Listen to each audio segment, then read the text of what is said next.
explain the process to people. There is no doubt in anyone's mind exactly what everybody's seeing the same thing and everybody understands what they're looking at the same way.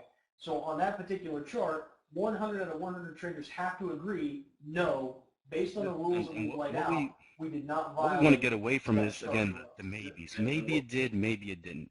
That's when you get into hesitation, and hesitation causes a lot more problems of its own, but it should be a yes or no. Let's click to our next bar. Do we have it now?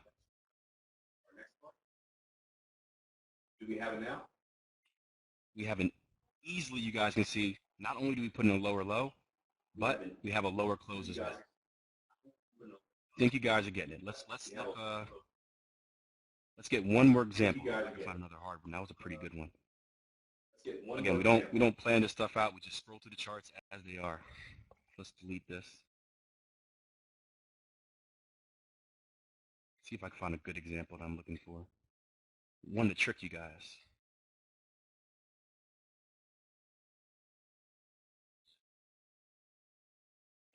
Yeah, the voice echo was my fault, guys. All right, perfect one right here. I've got one.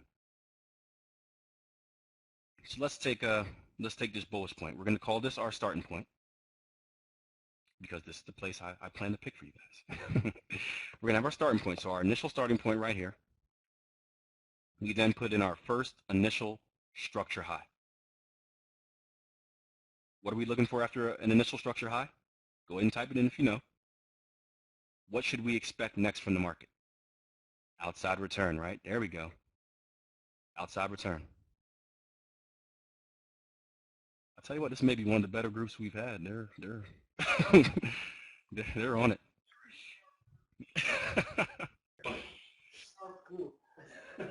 You got it. I love the fact that people are responding. That's great. I like to see, because that now. Okay, so we have our initial structure high. I don't think I need to draw it on for you. Initial structure high, outside return. One thing I like to do is this. Makes it nice and easy. Put a nice horizontal line on our highest point. You can see I took the wick of this candle. This is our highest high when it comes to our initial structure high. So I'm going to draw a nice horizontal line on there and gives me basically a visual point of what we need to break. And it's either A or B. Either we broke and closed above it, or we didn't. So let's walk through the market one bar at a time. Market's pushing up, pushing up, pushing up, pushing up. Up. And I thought this was going to be a better example. But right here, what do we get with this candle right here? Bam. Yep. You guys are on it. Higher high, higher close. Then we retrace once again. So let's continue on. Once we get that higher high, higher close, that gives us our new structure high. We then again expect another outside return. And let's just click through and see what this price chart actually does. See if we keep pushing up, up, up. What do we have right here, guys? New structure high, yes or no? I like seeing the input. And now this is a close one because we wick up. We get a nice wick up and then we come all the way back down. But guess what? If we zoom in, we indeed have a higher high, higher close by what looks like a single tick. But guess what? That counts. It's either yes or no. It doesn't matter if we get a higher high, higher close by 10 ticks, 20, 30, or 1. This counts as a new structure high.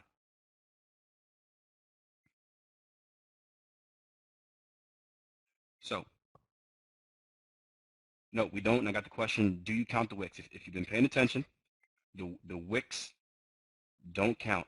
It has to be a higher high and a higher close. So the candle has to close above our previous structure level. Has to close. You can see here by a single tick. Has to close.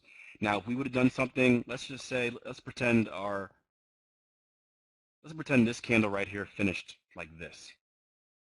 Let's say this wick was a little bit longer and spiked up here. Now we do get a higher high. You can see the wick of this candle penetrates and pushes beyond our pretend wick here. But do we get a higher close? Yes or no? We don't get a higher close, meaning the body of the candle does not close above this mark.